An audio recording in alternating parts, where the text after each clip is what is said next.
Yeah, it's getting there. Not showering until the day before. Yeah. I mean after. As you all know, I lived in Wales during peak of when the pandemic happened, and it started traveling everywhere all over the UK and the world. However, I made new friends over the course of the lockdown, and one of them was this lovely guy called Lee.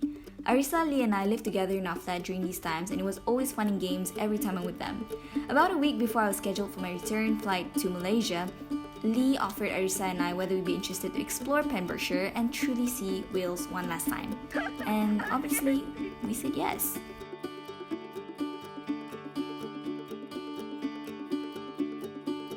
Hello, so today we are gonna go on a small road trip to St. Govan's Chapel. Right? Yes.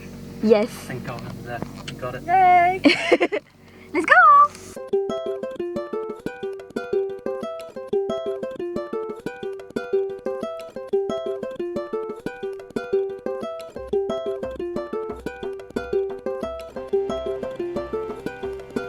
We arrived at St. Govan's Chapel greeted by such wonderful weather, and the first thing you'll see is the clear blue sky and ocean in the midst of rocks and greenery. From the very top where we were standing, you'll see the roof of the chapel just peeking amongst the rocks, and the only way you can get to the bottom of the cliff was to go down these steep steps into St. Govan's Chapel itself. Welcome to my crib. I want to test it. Like the hottest mum.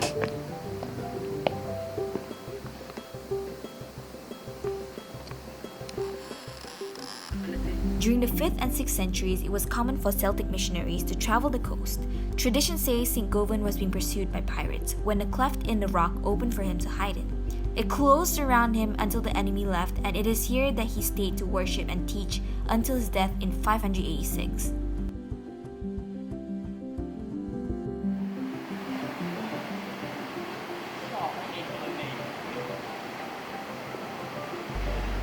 My impression of Wales before coming to this country was that it was a nation rich with nature and history. Hence, all that I could romanticize while I was daydreaming in class coming to the UK was seeing these natural structures that Mother Nature had nurtured for thousands of years. You know that feeling when you look up to the sky and all you could feel and breathe was clarity from nature's breath? I don't know if I'm exaggerating, but I feel at peace for once just standing among these rocks, simply exploring every corner and turns just to see nature at various angles.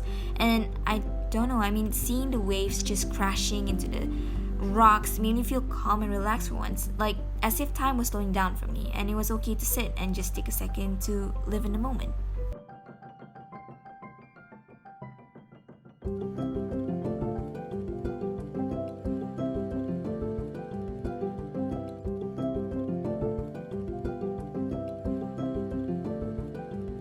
We're gonna climb up all of that, up to the top.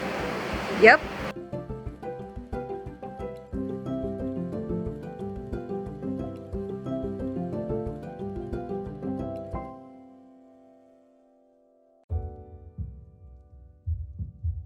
The next destination we went was Pembroke Castle. The castle was the original family seat of the Earldom of Pembroke. In 1093, Arnulf of Montgomery built the first castle at the site during the Norman invasion of Wales.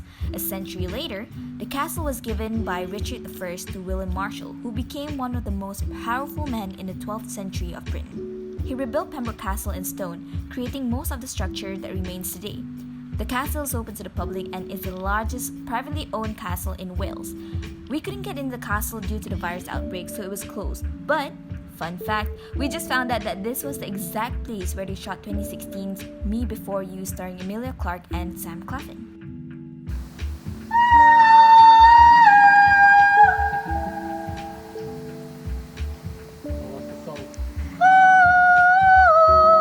I've hung out with Arisa and Lee so often to the point Arisa's friend had the audacity to ask Arisa, "Why is your friend always that willing?"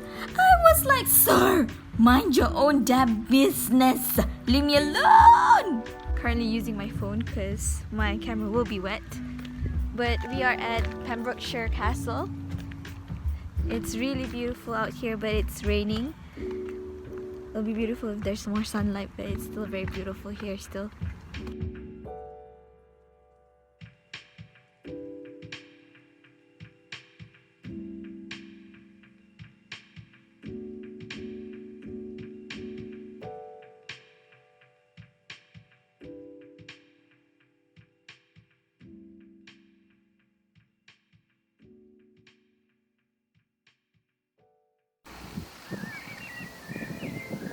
I doubt you can hear me speak because of the wind, but currently we are at St. Mary's Church.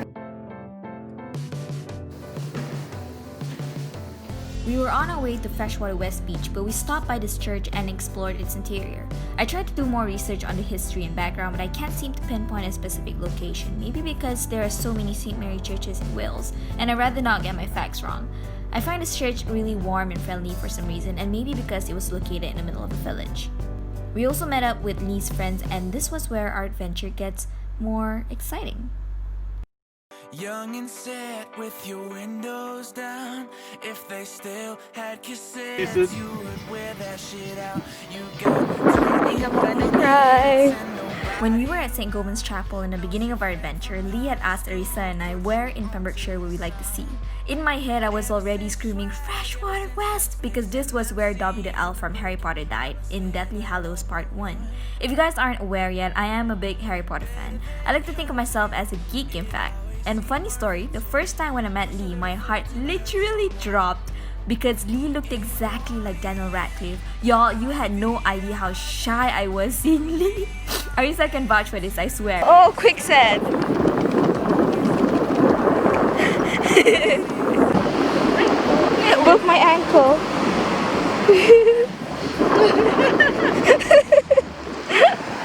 As I spent more time with him, I don't see the resemblance anymore, but I was extremely excited to see an embodiment of Harry Potter at an actual location of the wizarding/muggle world, and I literally would have cried if it weren't people just being around me at that moment. Are you looking for Dobby?